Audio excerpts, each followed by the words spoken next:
Welcome, brave souls, to Dreadful Diaries, where the shadows whisper secrets and the night holds untold horrors.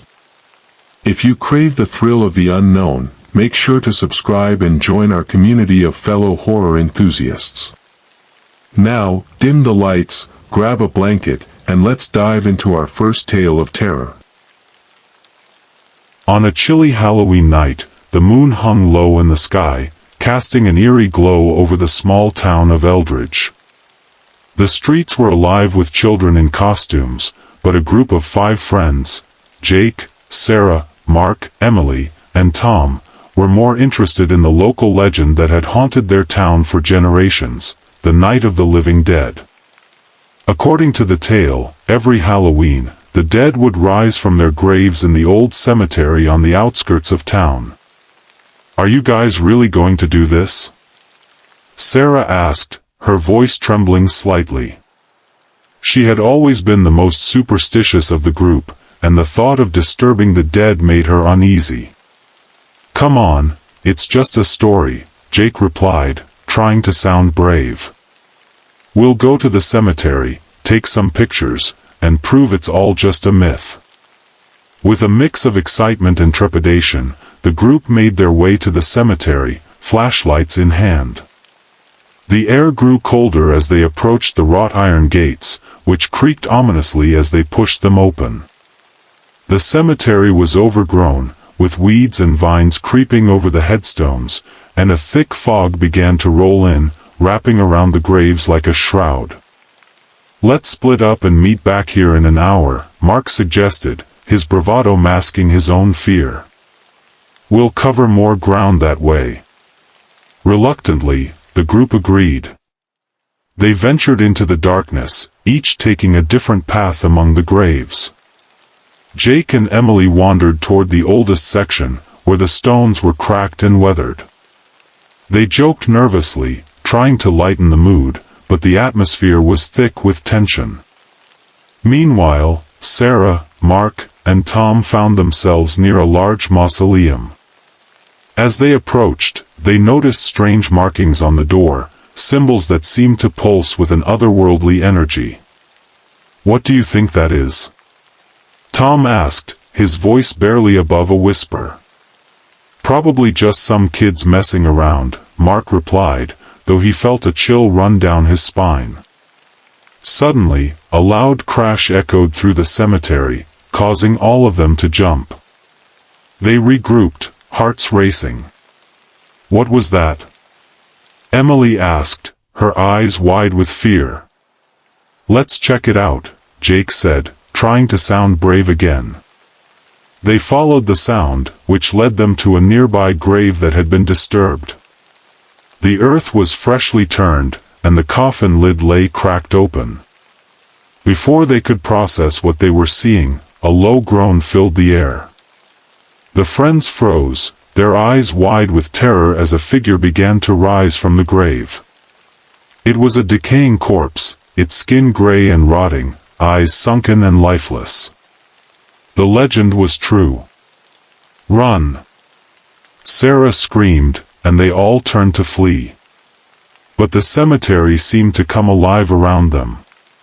Shadows flickered in the corners of their vision, and more figures began to emerge from the graves, their moans echoing through the night. The friends sprinted through the maze of tombstones, the undead hot on their heels. They could hear the shuffling of feet and the raspy breaths of the creatures behind them. Panic set in as they realized they were trapped in a nightmare. "Over here!" Mark shouted, pointing to a small chapel at the center of the cemetery. They dashed inside, slamming the door behind them. The sound of pounding on the door echoed in the small space as they huddled together, breathless and terrified. "What do we do now?" Emily asked, her voice shaking. "We need to find a way out," Jake said, scanning the room. The chapel was dark, with only a few flickering candles illuminating the dusty interior. They searched for a back exit, but the windows were barred, and the front door was being battered by the undead. As they searched, they stumbled upon an old book on a dusty altar. It was filled with rituals and incantations, detailing how to banish the undead. "This might be our only chance," Tom said, flipping through the pages frantically. With the undead still pounding on the door, they gathered around the altar, reciting the incantation together. The air grew thick with energy, and the candles flickered violently. Just as the door began to splinter, a blinding light enveloped the room. The friends felt a surge of power as the light intensified, and the pounding on the door ceased. They opened their eyes to find the undead figures frozen in place, their moans silenced.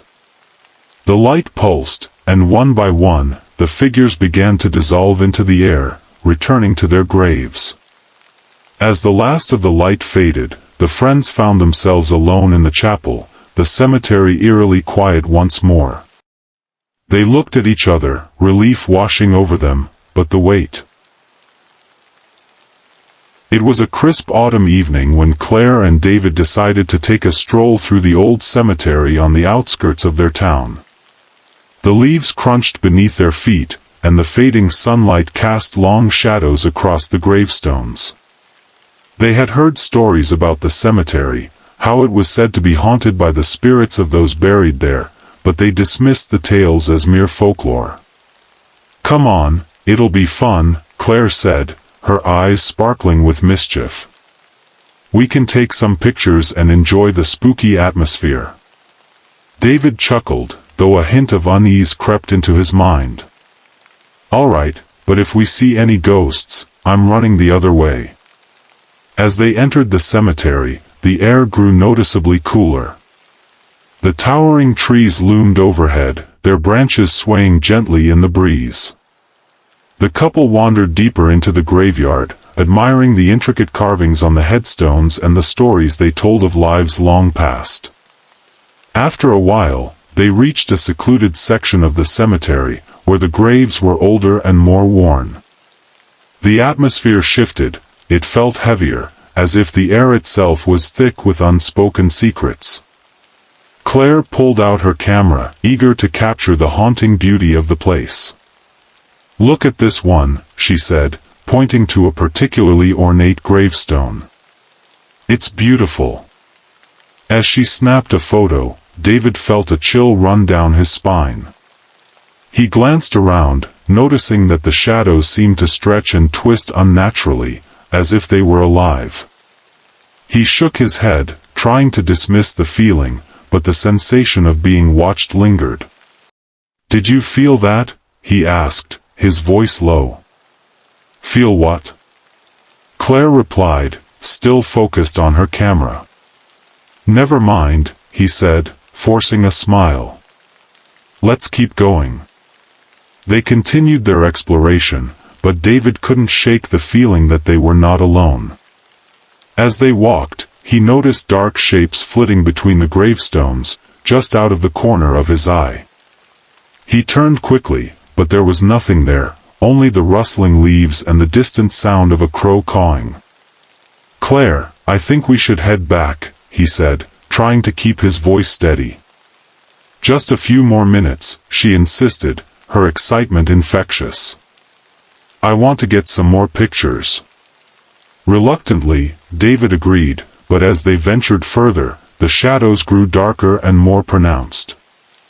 It was as if the very darkness of the cemetery was alive, creeping closer with every step they took. David's heart raced as he caught sight of a shadowy figure emerging from a nearby grave, its form indistinct and shifting. "Claire," he hissed, grabbing her arm. "We need to go. Now." "What's wrong?" she asked, her brow furrowing in confusion. "Just trust me," he urged, pulling her toward the exit. But as they turned to leave, they found their path blocked by a wall of darkness. The shadows coalesced into vague, human-like shapes, their features obscured but their intentions clear. Panic surged through David as he realized they were surrounded. The figures moved closer, their forms flickering like candle flames, and he could hear faint whispers echoing in the air, words he couldn't quite make out, but they felt like a warning. "Run!" he shouted, and they bolted in the opposite direction, weaving between the gravestones. The shadows pursued them, their whispers growing louder, more insistent. David could feel the cold breath of the figures on his neck, urging him to stop, to turn around. "Don't look back," he yelled to Claire, who was struggling to keep up. They dashed toward the entrance, but the shadows seemed to stretch and twist, blocking their way. Desperation clawed at David's chest as he searched for an escape. Suddenly, they stumbled upon an old mausoleum, its door slightly ajar. "In here," he shouted, and they ducked inside, slamming the door behind them. The interior was dark and musty, filled with the scent of damp stone and decay. They leaned against the door, breathless and trembling. The whispers outside grew faint, but the shadows still lingered, pressing against the walls of the mausoleum. Claire clutched David's arm, her eyes wide with fear. "What do we do?" she whispered, her voice shaking.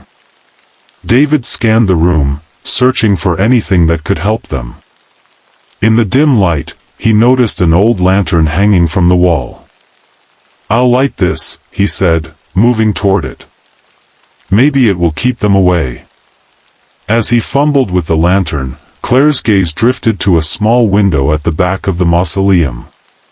"David, look," she gasped. Through the grimy glass, they could see the shadows swirling outside, there.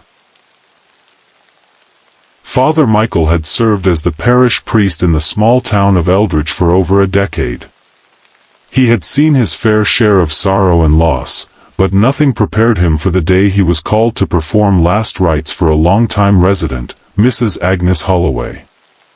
The elderly woman had passed away peacefully in her sleep, but the townsfolk whispered of a darkness that surrounded her death. As the sun dipped below the horizon, casting an orange glow over the cemetery, Father Michael made his way to the graveyard. The air was thick with the scent of damp earth and decaying leaves, and a chill ran down his spine as he approached the grave. The headstone was weathered, engraved with the words, "Agnes Holloway, beloved mother and friend." He knelt beside the grave, clutching his rosary, and began to recite the prayers for the deceased. The wind rustled through the trees, and the shadows lengthened, creating an unsettling atmosphere. As he spoke the final words of the ritual, he felt a sudden drop in temperature, and a shiver coursed through him. "Father," a voice whispered, soft yet clear, cutting through the stillness of the graveyard. Startled, Father Michael looked around, but he was alone. "Who's there?" he called out, his heart racing. From the shadows emerged a figure, translucent and ethereal. It was a woman, her features soft yet sorrowful, dressed in a flowing white gown that seemed to shimmer in the fading light. Father Michael recognized her instantly, Agnes Holloway.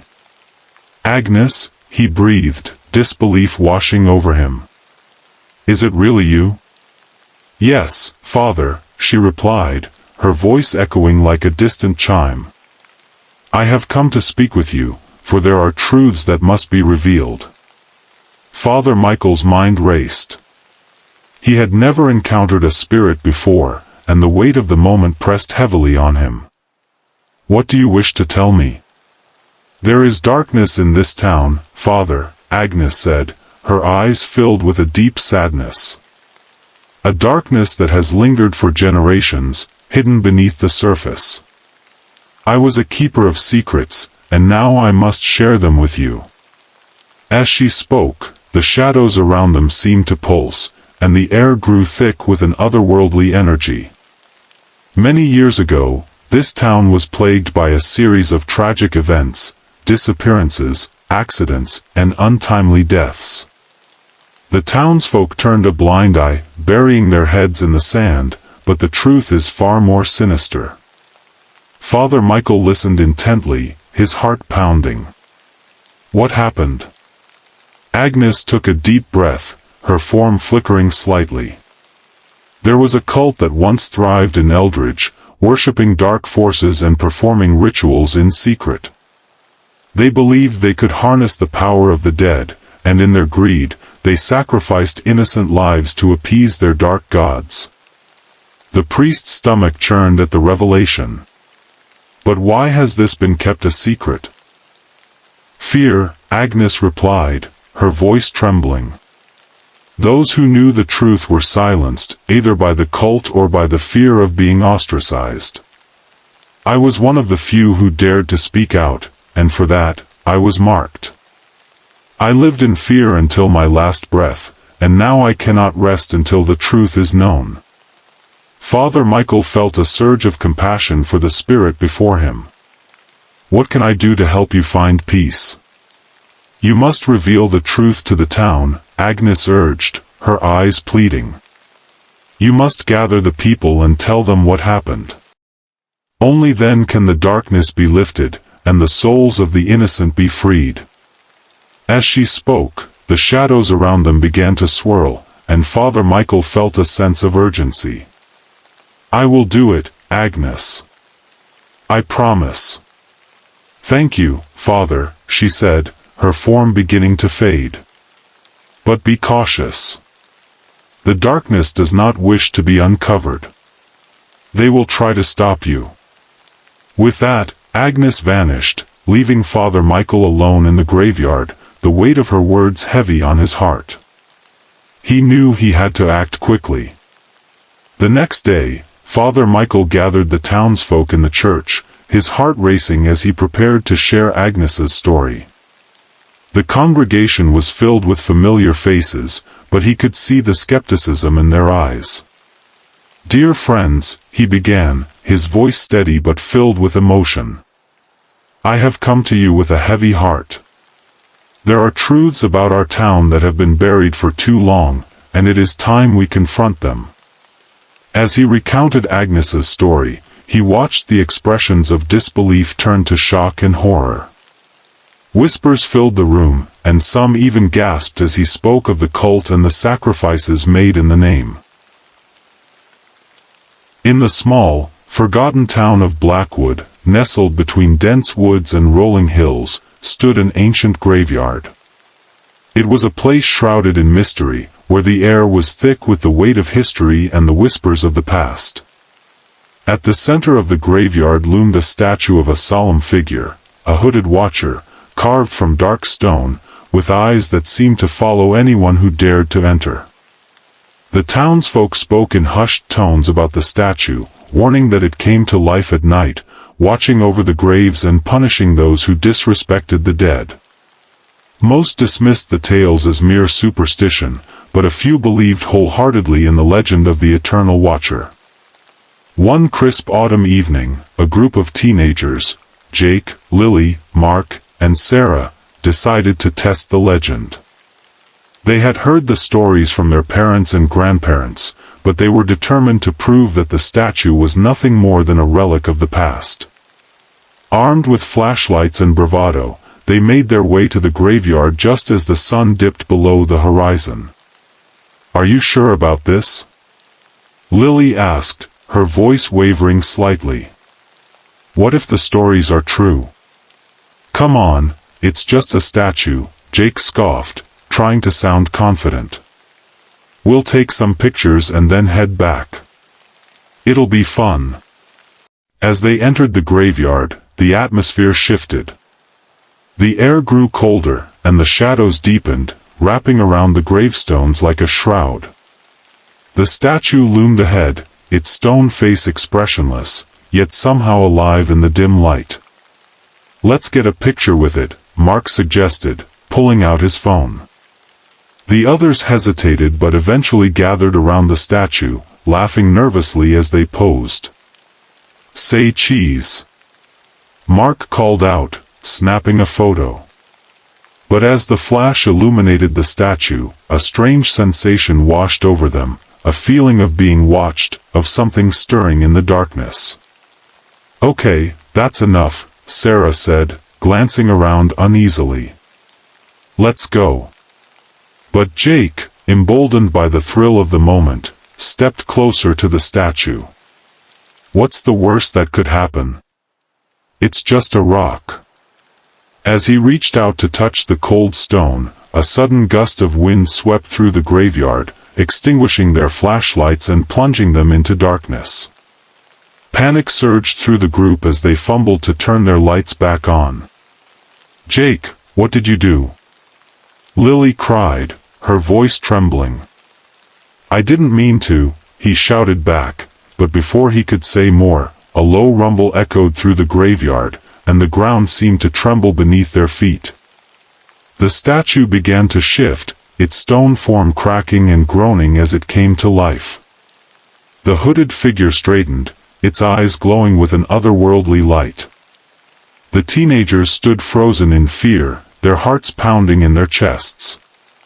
"Who dares disturb the peace of the dead?" the statue intoned, its voice deep and resonant, echoing through the graveyard. We didn't mean any harm," Mark stammered, stepping back. "We were just curious." "Curiosity has its price," the Eternal Watcher replied, its gaze piercing through the darkness. "You have shown disrespect to those who rest here. For that, you must face the consequences."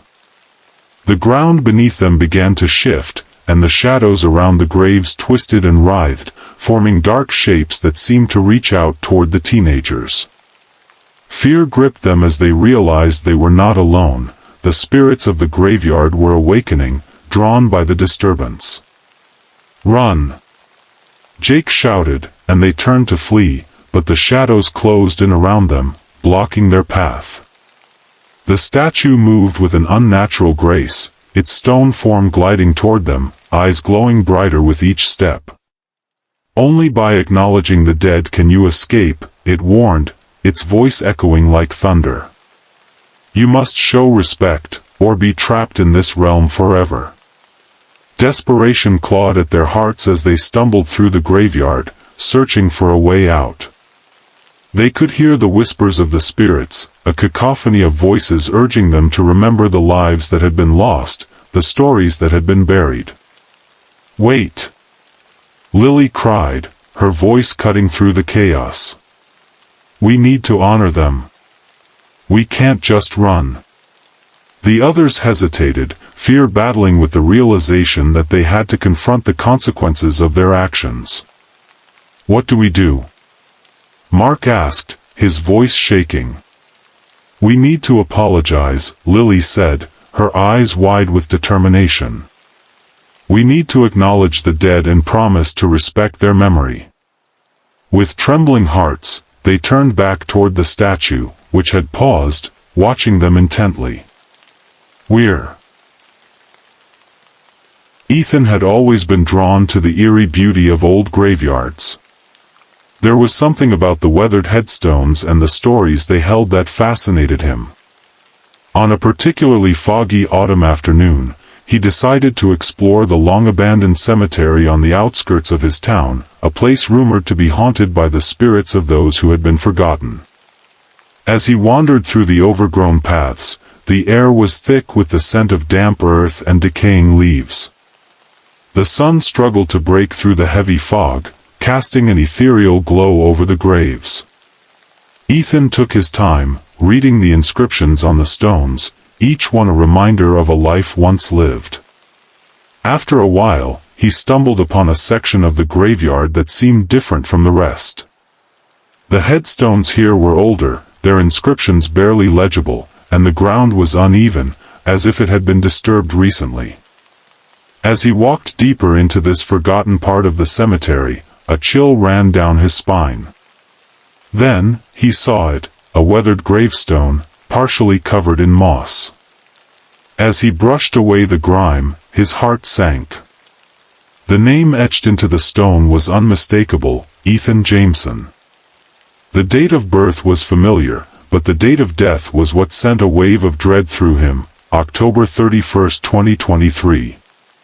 Ethan staggered back, his mind racing. How could this be? He was standing right there, alive and breathing. He glanced around, half expecting someone to jump out and reveal it was a cruel joke. But the graveyard was silent, the only sound the rustling of leaves in the wind. "What is this?" he whispered to himself, his voice trembling. "Is this some kind of sick joke?" He knelt before the grave, his heart pounding in his chest. The inscription was clear, and the weight of it pressed down on him like a heavy shroud.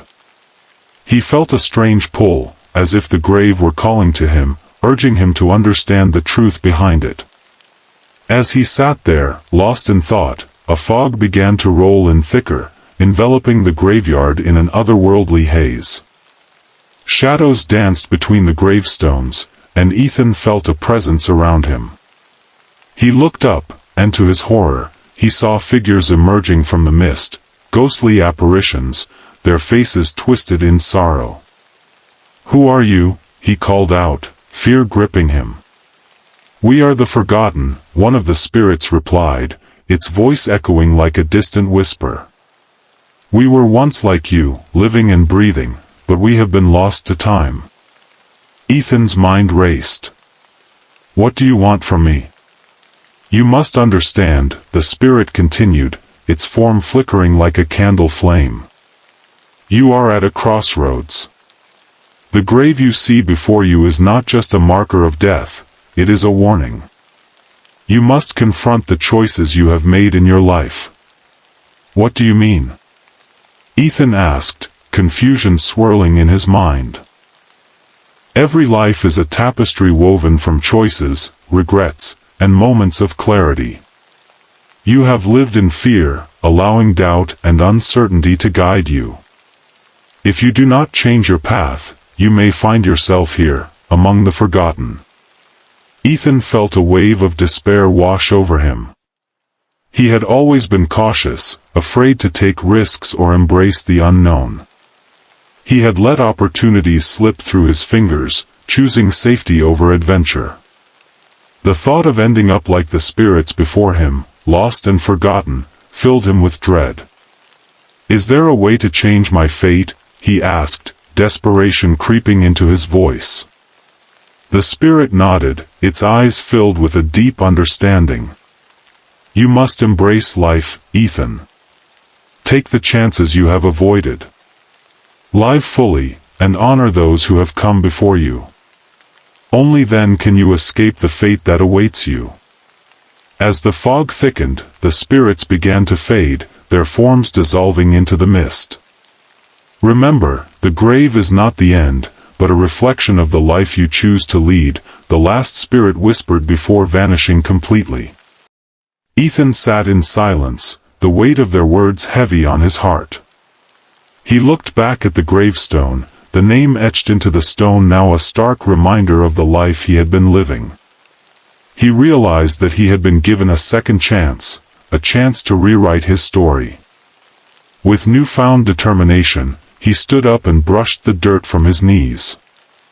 The fog began to lift, revealing the path back to the entrance of the graveyard. As he walked away, he felt a sense of clarity wash over him. He would no longer let fear dictate his choices. He would embrace life, take risks, and honor the memories of those who had come before him. As he stepped through the gates of the cemetery, he glanced back one last time at the grave of Ethan Jameson. Lila had always been drawn to the mysterious and the macabre. As a budding photographer, she often sought out abandoned places and forgotten histories to capture through her lens. One crisp autumn afternoon, she stumbled upon an old graveyard on the outskirts of her town, its wrought iron gates rusted and creaking in the wind. The cemetery was overgrown, with weeds and wildflowers reclaiming the land, and the air was thick with the scent of damp earth and decay. Intrigued, Lila stepped inside, her camera in hand. The graveyard was a treasure trove of stories, each headstone a testament to a life once lived.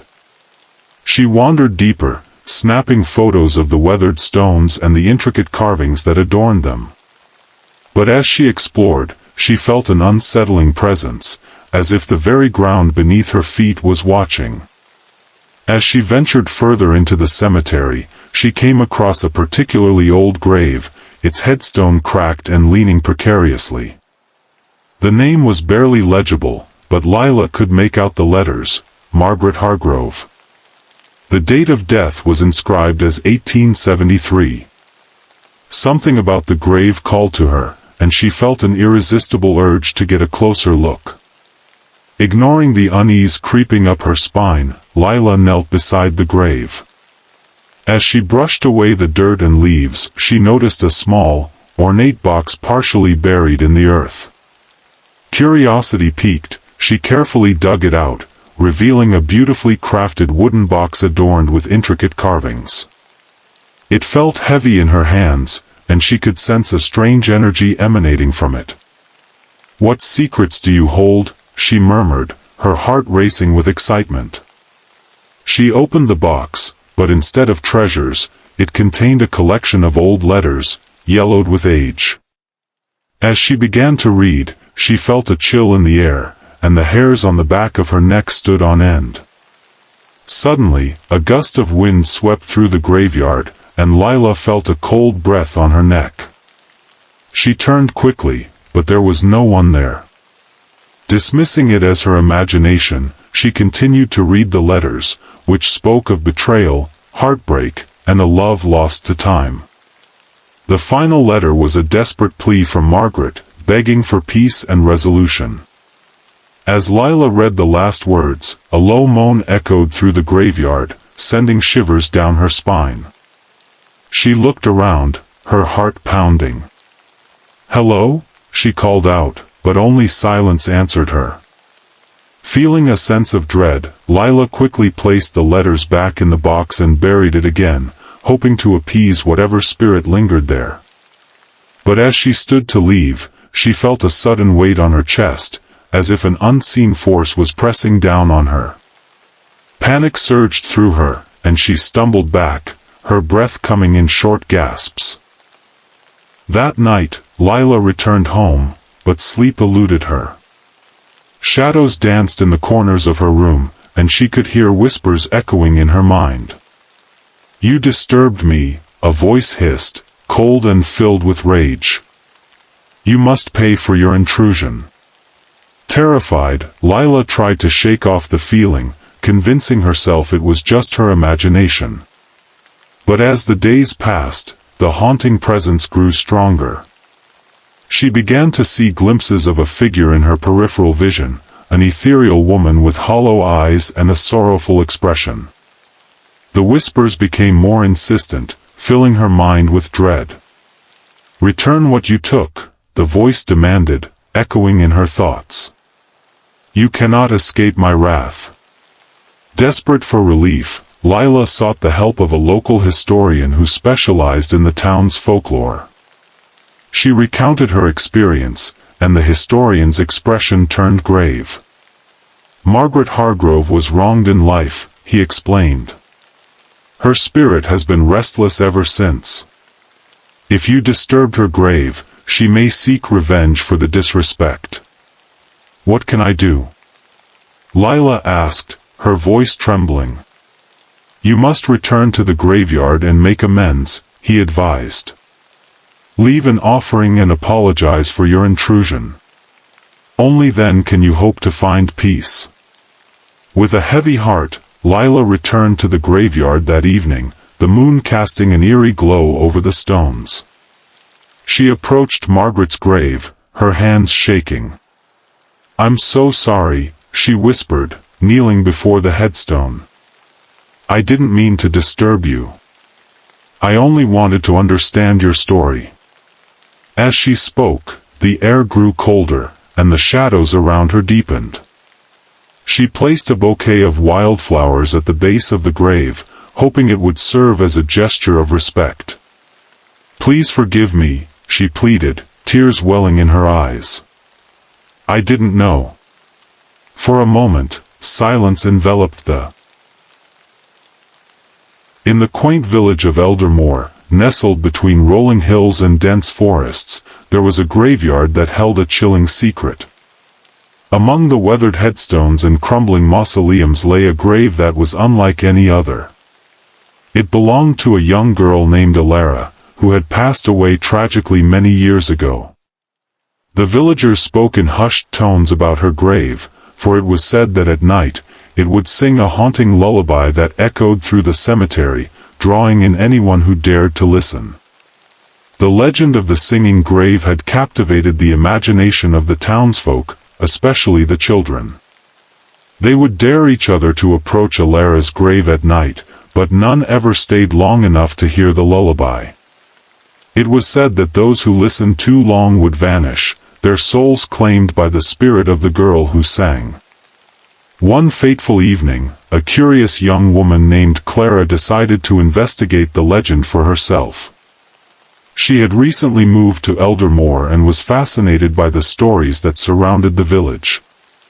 Armed with a flashlight and a notebook, she made her way to the graveyard as the sun dipped below the horizon, casting long shadows across the ground.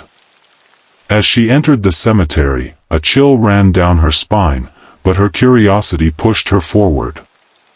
The air was thick with the scent of damp earth and decaying leaves, and the moon hung low in the sky, illuminating the path ahead. Clara walked deeper into the graveyard, her heart racing with anticipation. Finally, she reached Alara's grave. The headstone was adorned with delicate carvings of flowers and angels, and at its base lay a small, weathered doll, a remnant of the girl's life. Clara knelt down, her breath hitching in her throat as she felt an inexplicable connection to the grave. As the clock struck midnight, a soft melody began to fill the air, a lullaby so beautiful and haunting that it sent shivers down Clara's spine. The sound seemed to wrap around her, pulling her closer to the grave. She closed her eyes, letting the music wash over her, feeling a sense of peace and longing. Just a little longer, she whispered to herself, entranced by the melody. The lullaby spoke of dreams and innocence, of a world untouched by sorrow. Clara felt as if she were floating, lost in the music, her worries fading away. But as the minutes passed, the lullaby grew more insistent, more urgent. Clara opened her eyes, realizing that the shadows around her were shifting, swirling like smoke. Panic surged through her as she tried to stand, but her feet felt rooted to the ground. "Help!" she cried out, but her voice was swallowed by the night. The lullaby continued, wrapping around her like a shroud, and she felt a cold presence drawing closer. The air grew heavy, and Clara could see the outline of a figure emerging from the shadows, a girl with hollow eyes and a sorrowful expression. "Stay with me," the spirit of Alara sang, her voice sweet yet chilling. "You can be free of your pain. Just listen." Clara's heart raced as she struggled against the pull of the lullaby. "No! I can't stay," she shouted, but the music was too powerful, drowning out her thoughts. She felt herself slipping away, her consciousness fading as the spirit beckoned her closer. In that moment of desperation, Clara remembered the stories she had heard, the warnings of those who had vanished. With every ounce of strength, she focused on the memories of her life, the laughter of friends, the warmth of the sun, and the love of her family. She clung to those thoughts, fighting against the enchanting lullaby. "Let me go," she screamed, her voice breaking through the melody. The spirit paused, the lullaby faltering for a moment, and Clara seized the opportunity. She turned and ran, her heart pounding in her chest as she sprinted through the graveyard, the shadows clawing at her heels. The music faded behind her, but the feeling of being watched lingered. She burst through the gates of the cemetery, gasping for breath, and didn't stop running until she reached the safety of her home. That night, Clara lay in bed, her heart still racing. She could still hear the echoes of the lullaby in her mind, but she knew she had escaped the fate of those who had listened too long. The experience had changed her, she felt a newfound appreciation for life and the fleeting moments that made it beautiful. In the days that followed, Clara shared her story with the villagers, warning them of the dangers of the singing grave. The legend of Alara continued to haunt the town, but Clara's tale served as a reminder to respect the boundaries between the living and the dead. As for the grave of Alara, it remained, still singing its haunting lullaby under the moonlight, waiting for the small town of Ravenswood was known for its picturesque landscapes and serene atmosphere, but as autumn approached, a thick fog began to roll in from the nearby hills, shrouding the town in an eerie mist. The fog was unlike anything the townsfolk had seen before. It clung to the ground like a living entity, swallowing the light and casting long shadows that danced in the twilight. One evening, as the sun dipped below the horizon, a group of friends, Megan, Tom, Sarah, and Jake, decided to explore the old graveyard on the outskirts of town. The graveyard was a place of history, filled with weathered headstones and ancient trees, but it had also become a source of local legend. Whispers of a shadowy figure that emerged from the fog at night had circulated among the townsfolk, and the friends were eager to test the truth of the tales. "Come on, it'll be fun," Megan urged, her excitement infectious. "What's the worst that could happen?" As they entered the graveyard, the fog thickened, wrapping around them like a shroud. The air was damp and cold, and an unsettling silence enveloped the graves. The friends wandered deeper into the cemetery, their laughter echoing off the stones, but the atmosphere felt heavy, as if the very ground was holding its breath. "Do you guys feel that?" Tom asked, glancing around nervously. "It's like the air is charged with something." "Stop being such a baby," Jake teased, though he too felt a prickle of unease. "It's just fog." As they continued to explore, the fog began to swirl around them, obscuring their vision. The shadows of the gravestones loomed larger, and the friends found themselves drawn toward the center of the graveyard, where an ancient oak tree stood, its gnarled branches reaching out like skeletal fingers. Suddenly, a low, guttural sound echoed through the fog, causing them all to freeze. "What was that?" Sarah whispered, her voice trembling. Before anyone could respond, a shadowy figure began to emerge from the mist, its form indistinct and shifting. It moved with an unnatural grace, gliding toward them as if it were part of the fog itself. The friends stood frozen in fear, their hearts pounding in their chests. "Run!" Jake shouted, breaking the spell of terror that held them in place. They turned and sprinted back toward the entrance, but the fog seemed to thicken, wrapping around their legs and slowing them down. As they ran, the shadow followed, its presence looming behind them, whispering words they couldn't understand. The friends could feel its cold breath on their necks, and panic surged through them. They burst through the gates of the graveyard, gasping for breath, and didn't stop until they reached the safety of the streetlights. "Did you see that?" Megan panted, her eyes wide with fear. "What was it?" "I don't know, but we need to get out of here," Tom replied, glancing back at the graveyard, where the fog still swirled ominously. The friends hurried home, but the encounter haunted them. Over the next few days, they each began to experience strange occurrences. Megan found herself plagued by nightmares, visions of the shadowy figure lurking in the fog. Tom felt an unshakable sense of dread, as if he were being watched. Sarah noticed that her reflection in the mirror seemed to flicker, revealing a shadow behind her that vanished when she turned around. Jake, who had always been the bravest of the group, became withdrawn, haunted by the feeling that something was following him. One night, unable to shake the feeling of impending doom, Megan decided to return to the graveyard, convinced that confronting the shadow was the only way to break its hold on them. Armed with a flashlight and a sense of determination, she stepped into the fog once more. As she entered the graveyard, the air grew colder, and the fog enveloped her like a living entity. She could hear the whispers again, echoing through the mist, urging her to turn back. But she pressed on, her heart racing as she approached the ancient oak tree. "Show yourself," she called out, her voice steady despite the fear coursing through her veins. "I'm not afraid of you." The fog began to swirl violently, and the shadowy figure emerged once more, its form more defined this time. It was a tall, dark silhouette, with hollow eyes that seemed to pierce through the fog. Megan felt a chill run down her spine as the figure stepped closer, its presence suffocating.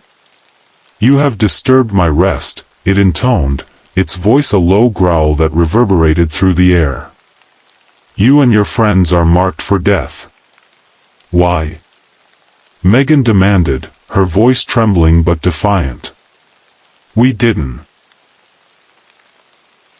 The sun was setting as Daniel, a weary traveler, wandered off the beaten path while hiking through the dense woods of Eldermore. He had been on the road for weeks, seeking solace and adventure, but as twilight descended, he found himself lost. The trees loomed tall and dark around him, their branches twisting like skeletal fingers against the fading light. Just as he began to feel a sense of panic, he stumbled upon a clearing, and there, shrouded in mist, lay an old graveyard.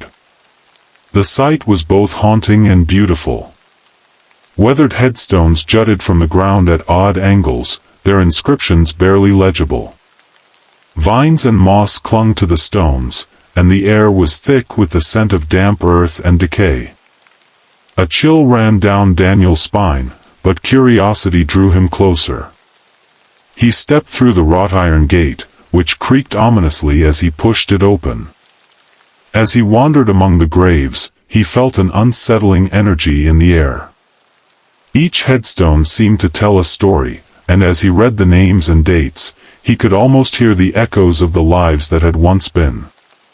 The first grave he approached belonged to a woman named Eliza Hart, who had died young, her stone adorned with flowers carved into the surface. The inscription read, "Beloved daughter, taken too soon." Daniel felt a pang of sorrow, imagining the grief of her family. Further along, he found a grave marked by a simple stone that read, "Thomas Reed, 1823 to 1865. The inscription was short but poignant, lost to the darkness of despair. Daniel felt a shiver run through him as he wondered what had driven Thomas to such depths.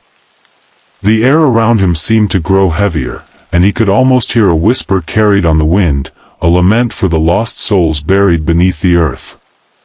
As he continued to explore, he noticed that the graves became increasingly worn and neglected. The names faded, and the stories grew darker. One grave bore the name of a child, Samuel, 1870 to 1875, with the words, "Taken by the fever," etched into the stone. Another read, Margaret, 1901 to 1920, A Life of Sorrow. Each grave felt like a weight on his heart, and he began to sense that this was no ordinary cemetery. It was a resting place for lost souls, each one marked by tragedy and despair. Suddenly, a thick fog began to roll in, enveloping the graveyard in a shroud of gray. Daniel felt a sense of unease wash over him, and he turned to leave, but the fog thickened, obscuring his path. Panic surged within him as he realized he was disoriented, unable to find the way back to the gate. "Hello?" he called out, his voice trembling. "Is anyone there?" The only response was the rustling of leaves and the distant sound of a mournful wail.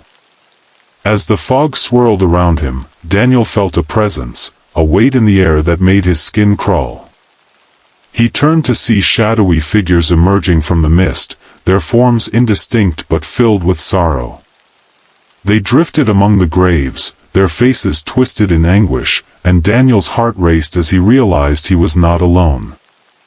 "Who are you?" he asked, his voice barely above a whisper. "We are the lost," one of the figures replied, its voice echoing like a distant memory. "We are the souls who have suffered and been forgotten. We linger here, bound to the earth by our despair." Daniel's breath caught in his throat as he took a step back. "What do you want from me?" "Your presence has awakened us," another figure said, its eyes hollow and filled with sorrow. "You must listen to our stories, for they are the tales of our pain. Only then can we find peace." As the figures began to share their stories, Daniel felt an overwhelming sense of empathy wash over him. He listened as they recounted their lives, tales of lost love, betrayal, and unfulfilled dreams. Each story was a thread woven into the fabric of the graveyard, a testament to the struggles of the human spirit. One spirit, a young woman named Clara, spoke of her unrequited love for a man who had married another. "I waited for him, hoping he would return, but I died alone, my heart broken," she lamented. Another spirit, an elderly man named Harold, shared his tale of regret, revealing how he had pushed away his family in pursuit of wealth, only to find himself alone in his final days. As the stories unfolded, Daniel felt the weight of their sorrow pressing down on him. He realized that these lost souls were not just remnants of the past, they were a reflection of the struggles that everyone faced. He understood that their pain was a part of the human experience. The sun hung low in the sky, casting long shadows across the quiet cemetery as David made his way to his father's grave. It had been a year since his father had passed, and though the pain had dulled, the ache of loss still lingered in his heart. He had promised himself that he would visit the grave regularly, to honor the man who had shaped his life, but life had a way of getting in the way. As he approached the familiar headstone, a sense of unease washed over him. The ground around the grave looked disturbed, the earth freshly turned and uneven. David's heart raced as he quickened his pace, dread pooling in his stomach. When he reached the grave, he gasped in horror. The coffin was exposed, the lid cracked open, and the grave was empty. "No, no, this can't be happening," he muttered, his voice trembling.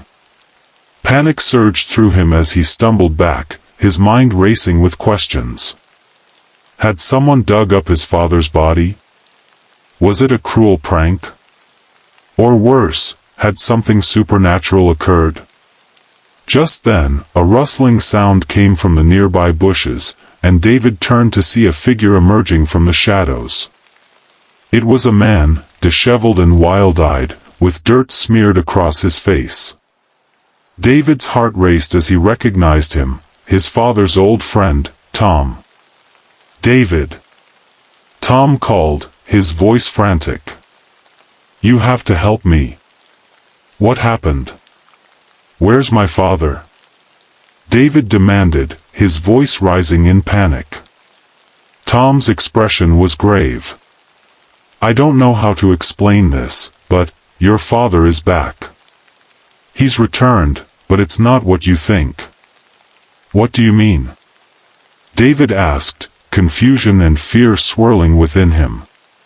"Come with me," Tom urged, grabbing David's arm and pulling him away from the grave. "I'll show you." Reluctantly, David followed Tom through the winding paths of the cemetery, his heart pounding in his chest. They reached a secluded area, where the trees grew thick and the shadows deepened. Tom stopped and turned to face David, his eyes wide with urgency. "Listen to me," Tom said, his voice low. "After your father died, I started having dreams where he spoke to me. He told me he was trapped, that he needed to be freed. I thought it was just grief playing tricks on me, but then I found something that could bring him back." "What did you find?" David asked, his heart racing. "A ritual," Tom replied, his voice trembling. "It's an ancient rite, one that can summon the dead. I didn't think it would actually work, but it did. Your father is back, but he's not the same. What do you mean? David pressed, fear creeping into his voice. He's changed, Tom said, his eyes darting nervously. He's filled with anger and confusion. He doesn't remember everything, and he's not at peace. I thought you should see him, but you need to be careful. He's not the man you remember. David's mind raced as he processed Tom's words. The thought of seeing his father again, even in a twisted form, filled him with a mix of hope and dread. Where is he? He asked, his voice barely above a whisper. Tom led him deeper into the woods, where the trees grew denser and the air felt charged with an unsettling energy. They arrived at a clearing, and there, standing in the shadows, was a figure that sent chills down David's spine. It was his father, but he looked different. His eyes were hollow, and his skin had a grayish hue, as if life had been drained from him. "Dad?" David called, his voice trembling. The figure turned slowly, and David felt a wave of recognition mixed with horror. David, his father's voice was raspy, filled with an otherworldly echo. "You shouldn't have come here." "Why? What happened to you?"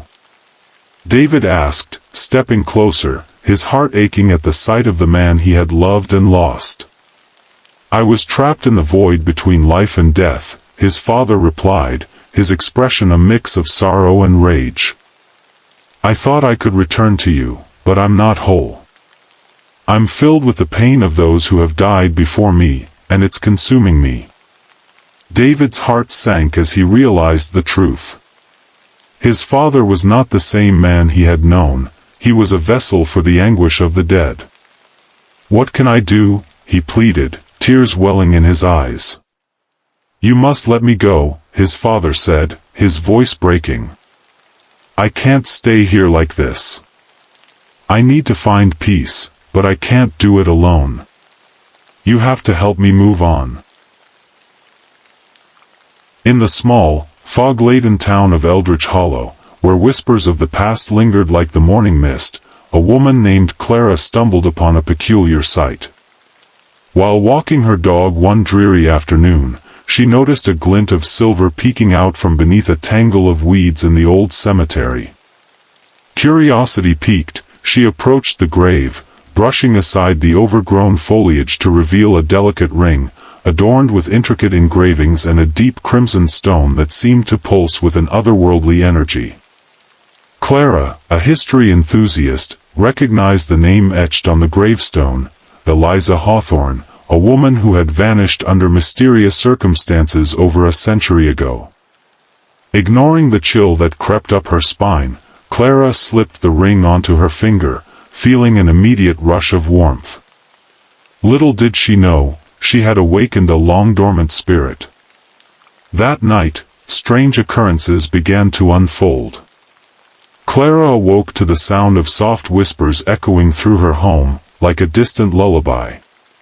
Shadows danced along the walls, and her dog, Max, growled at unseen presences. Dismissing it as her imagination, Clara tried to carry on with her life, but the disturbances grew more intense. Objects moved on their own, and Clara found herself plagued by vivid nightmares of a woman in a tattered white dress, her face twisted in anguish. Determined to uncover the truth, Clara delved into the history of Eliza Hawthorne. She discovered that Eliza had been a vibrant young woman, beloved by many, but her life had been cut short by betrayal. Rumors swirled that she had been wronged by a suitor who had promised her the world but had instead led her to her demise. The townsfolk had whispered of a curse placed upon the ring she wore, a curse that bound her spirit to the earthly realm, seeking vengeance for the wrongs done to her. As Clara pieced together Eliza's tragic story, she felt an unexplainable connection to the spirit. It was as if Eliza's pain resonated within her, urging her to seek justice. Clara decided to return to the cemetery, ring in hand, hoping to find a way to free Eliza's spirit. Under the pale light of the moon, Clara stood before Eliza's grave, the air thick with tension. She spoke softly, recounting the story she had uncovered, acknowledging the pain and betrayal that had bound Eliza to this world. As she placed the ring back on the gravestone, a gust of wind swept through the cemetery, and Clara felt a presence beside her. The spirit of Eliza materialized, her ethereal form shimmering in the moonlight. Clara's heart raced, but she stood her ground. "I know your story, Eliza. You deserve peace. Let me help you find it." Eliza's spirit gazed at Clara with a mixture of gratitude and sorrow. In that moment, Clara understood that the ring was not just a cursed object, it was a symbol of Eliza's unfulfilled desires and the love she had lost. Clara vowed to honor Eliza's memory, to tell her story, and to ensure that the truth of her life and death would not be forgotten. With a final, grateful smile, Eliza's spirit began to fade, the weight of her anguish lifting. The air around Clara grew lighter, and the oppressive atmosphere that had haunted her home dissipated. The ring, now resting on the gravestone, glimmered softly, no longer a vessel of vengeance but a testament to a life once lived. In the days that followed, Clara became a local historian, sharing Eliza's story with the townsfolk. The legend of Eliza Hawthorne transformed from one of tragedy to one of resilience, and the cursed ring became a symbol of hope and redemption. Clara had not only freed a spirit but had also forged a connection with the past, ensuring that Eliza's legacy would live on, unshackled by the chains of sorrow. In the quaint village of Willow Creek, nestled between rolling hills and dense forests, the old graveyard was a place of both reverence and mystery. Locals often spoke in hushed tones about the ghostly procession that appeared on moonlit nights, a spectral gathering of mourners dressed in Victorian attire, silently walking among the gravestones, only to vanish when approached. The tales were dismissed by some as mere folklore, but for others, they were a chilling reality. One crisp autumn evening, a curious young woman named Lila decided to investigate the legend for herself. An aspiring journalist with a penchant for the supernatural, she had heard the stories from her grandmother, who had grown up in Willow Creek. Intrigued by the idea of uncovering the truth behind the phantom procession, Lila set out for the graveyard armed with a flashlight, a notebook, and a heart full of determination. As she entered the graveyard, the air grew still, and a thick fog began to roll in, wrapping around the ancient headstones like a shroud. The moon hung high in the sky, casting an eerie glow over the landscape. Lila felt a shiver run down her spine, but she pressed on, her curiosity outweighing her fear.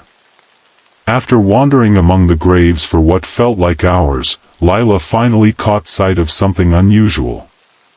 A faint light flickered in the distance, illuminating a group of figures dressed in dark, flowing garments. They moved in unison, their faces obscured by shadows, as if they were part of a dream. Lila's heart raced as she realized she had found the phantom procession. She watched in awe as the mourners glided silently through the graveyard, their expressions solemn and their movements graceful. Lila felt an overwhelming urge to approach them, to understand who they were and why they haunted this place. Gathering her courage, she stepped forward, calling out, "Excuse me. Who are you?" The figures paused, their heads turning in unison toward her. Lila's breath caught in her throat as she felt the weight of their gaze. But before she could take another step, the mourners began to dissolve into the mist, their forms fading like smoke in the wind. Panic surged through her, and she sprinted toward the spot where they had stood, but the ground was empty, the air still once more. Frustrated but undeterred, Lila returned home, her mind racing with questions. Who were these mourners? What were they mourning? Determined to uncover the truth, she spent the next few days researching the history of the graveyard and the village. She discovered that many of the gravestones belonged to families who had lived in Willow Creek during a devastating epidemic over a century ago. The village had lost many of its residents, and the mourners were believed to be the spirits of those who had perished, forever bound to the place of their sorrow. As Lila delved deeper, she learned of a tragic love story that had unfolded during that time. A young couple, Eliza and Thomas, had been separated by the epidemic. Eliza had fallen ill and died, while Thomas, heartbroken, had succumbed to despair shortly after. It was said that their spirits roamed the graveyard, searching for one another, forever entwined in their grief.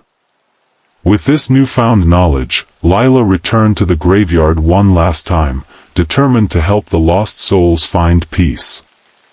As the moon rose high in the sky, she called out to the mourners, her voice steady and clear. "Eliza. Thomas. I know your story. You are not alone. You can find each other again."